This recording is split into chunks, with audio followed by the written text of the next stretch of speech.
Reports of shots fired in Roseburg at Umpqua Community College, and they're asking people to stay away from the area.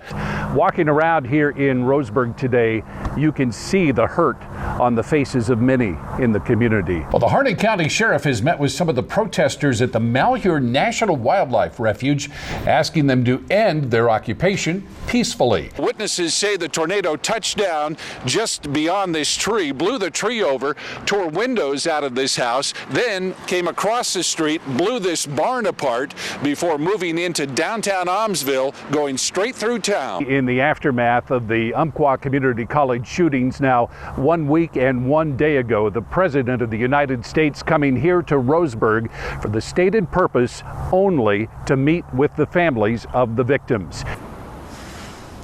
Well, Jennifer, after voters approved 2 tax measures just last week, lawmakers here at the state capitol will have $727 million more in state revenue than they would have had if those measures had gone down. So, as you can see, that makes their job a lot easier coming into this special session that started today, as opposed to trying to deal with a budget without that money. From marijuana and gun control to the Columbia River crossing, State Senator Lee Beyer of Springfield says it can be very difficult in a short session like this to push through a bill addressing large controversial issues. Well, it is a busy time of the year at the nation's airports as people fly home for the holidays.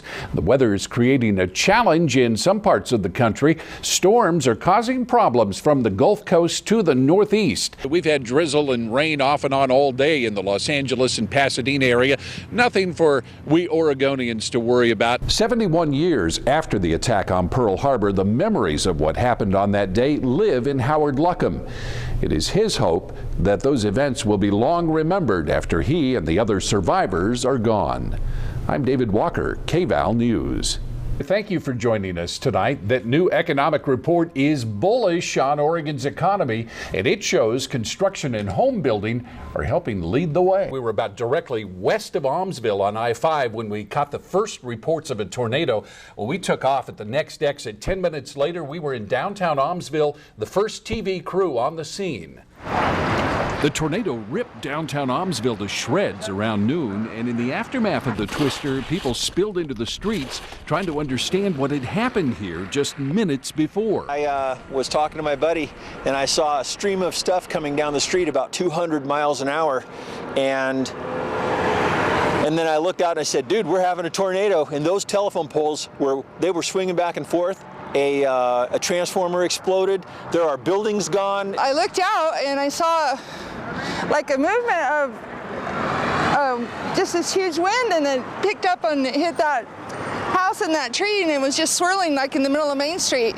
It's probably 100 feet wide by 120 feet tall, and just saw it just swirling, and I'm like, whoa, that's a tornado. We're about a block off Main Street here in Almsville. Witnesses say the tornado touched down just beyond this tree, blew the tree over, tore windows out of this house, then came across the street, blew this barn apart before moving into downtown Almsville, going straight through town. I just came in and they told me that my building was gone. Juanita Nickel got back to town minutes after the tornado. She and her husband built this building in 1962 for their plumbing business. It's just a building and nobody got hurt. This can be replaced, and God had a purpose for it, and we give him the glory for taking care of all of us. Tara Duncan and her daughters came to survey the damage after riding out the tornado in their home. It was just loud, extremely loud. It was one of those where your curiosity was piqued. You wanted to go to the window, but instead we went for the bathroom.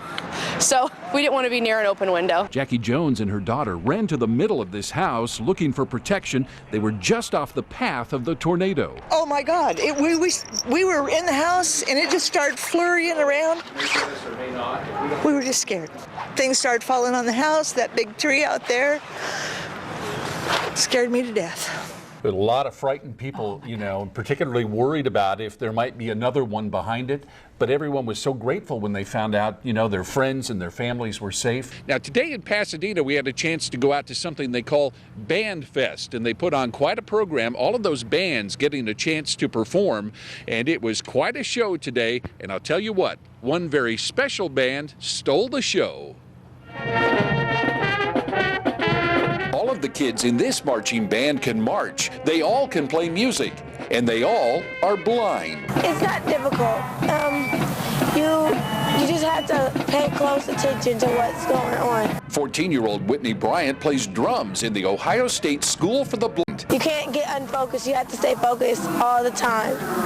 Stay on top of what's going on. The man who leads the band, Dan Kelly, is also blind. You know, we work on fundamentals tediously. I mean, we work on them a lot to build up that muscle memory. For 8 to 5, we'll tape rope down on the floor, and every 22.5 inches, every time their foot comes down, it's on a line, okay? So they can develop that muscle memory to do that.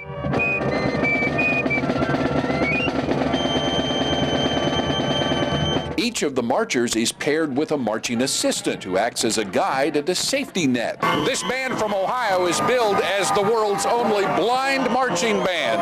And on New Year's Day, it will be the smallest marching band ever to appear in the Rose Parade in Pasadena.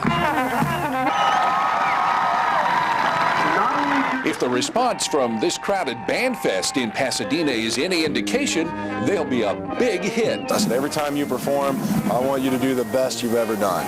If you're doing that, it's always going to get better, and you're going to show people what you're about. You're going to show people about your abilities and not disabilities.